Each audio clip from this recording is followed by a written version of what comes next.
I never imagined saying no to my family would cost me everything. One dinner, one decision, and suddenly my parents called me selfish, my sister called me a traitor, and 3 lawyers were waiting with legal papers. But they had no idea the truth they were hiding was about to destroy their entire plan. Hi, I'm Ethan. I'm 31 years old, and for the past 10 years, I've worked nearly every day to build my own construction business. I wasn't born into money. Every dollar I earned came from long hours, sleepless nights, and countless sacrifices. Meanwhile, my younger sister Emily had always been the favorite. Whatever she wanted, my parents found a way to give it to her. A new car? Done. Luxury vacations? Done. Even when she quit 3 different jobs in 2 years, my parents insisted she was finding herself. I never complained, until the day they asked me for $50,000. It was supposed to be a simple family dinner. Instead, it felt like an ambush.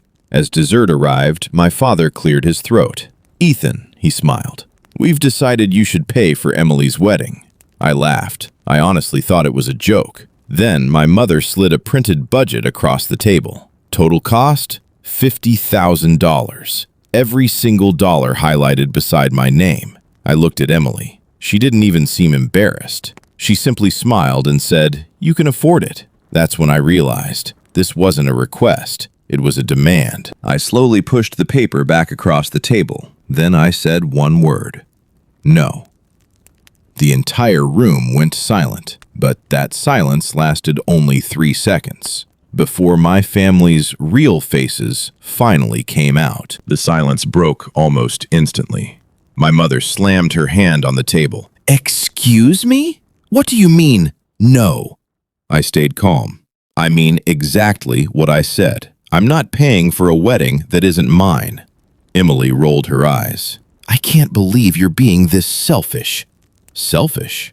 That word hit harder than I expected. For years, I had quietly helped this family. I paid my parents' mortgage when Dad lost his job. I covered Emily's college tuition after she dropped out, twice. I even paid for Mom's surgery when their insurance refused. And somehow, I was the selfish one. Dad leaned forward. "If it wasn't for this family, you wouldn't have anything." I looked him straight in the eyes. "Actually, everything I have, I built myself." The room exploded. Emily stood up and pointed at me.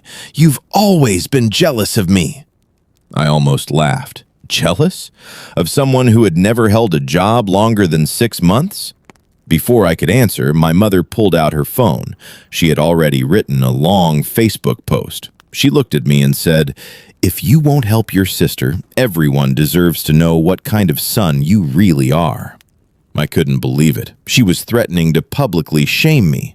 Within an hour, my phone was flooded with messages. Some relatives called me greedy. Others said I should be ashamed. Not one of them asked for my side of the story. Then something even stranger happened. My cousin Jake secretly called me. "Ethan, there's something you need to know." I stepped outside to answer. Jake lowered his voice. "They're lying to everyone." "What do you mean? Emily's wedding doesn't actually cost $50,000. I froze. "What?" "The venue is already paid for. The dress was sponsored by her future mother-in-law. And your parents? They're planning to keep most of the money themselves." I felt sick. The wedding was just an excuse. This had never been about helping Emily. It was about taking my money. I thanked Jake and drove home in complete silence. That night, I couldn't sleep. Then, at exactly 11:47 p.m., my phone buzzed again. It was an email. The subject line read, "Legal notice." Attached were documents from 3 lawyers hired by my own parents. They weren't just asking for money anymore. They were trying to pressure me into signing a financial agreement. I stared at the screen, then smiled, because they had made one very big mistake.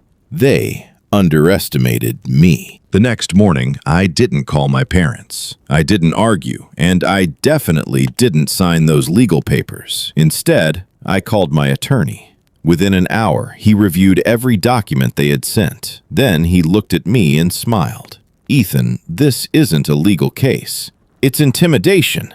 They have absolutely no legal right to force you to pay." That was all I needed to hear. But I wasn't finished. Over the next few days, Jake quietly gathered evidence, screenshots, bank records, wedding invoices, and one shocking email. It proved the venue had already been paid in full by Emily's future in-laws. The wedding dress? Sponsored by a local bridal company. The catering? Discounted by a family friend. So where was my $50,000 supposed to go? Straight into my parents' personal bank account. I couldn't believe it. The people who raised me had tried to scam me. A week later, our entire extended family gathered for Emily's engagement dinner. Just as my father stood up to give a speech, I asked if I could say a few words. Everyone went quiet. I connected my laptop to the television. Then, I played every piece of evidence. The invoices, the bank records, the emails. Every lie, one after another. The room fell silent. Emily's fiancé looked completely shocked. His parents stared at my mother in disbelief. Then his father slowly stood up. "So, you plan to steal Ethan's money?" No one answered. My father's face turned pale. My mother couldn't even look up. Emily started crying, but nobody rushed to comfort her. Instead, her fiancé quietly removed his engagement ring.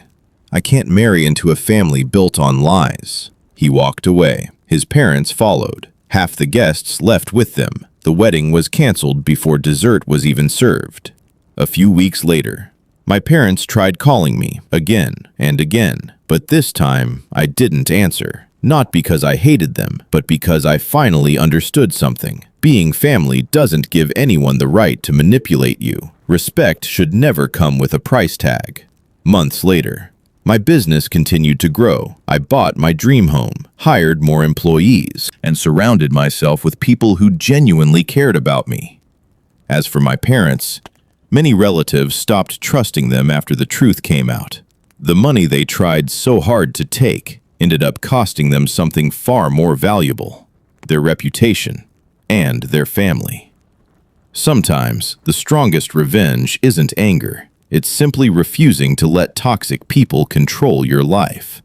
If you've ever had to choose between protecting your peace and pleasing your family, you already know which choice truly changes everything. Thanks for watching. Don't forget to like, subscribe, and let me know in the comments, what would you have done if you were in Ethan's place?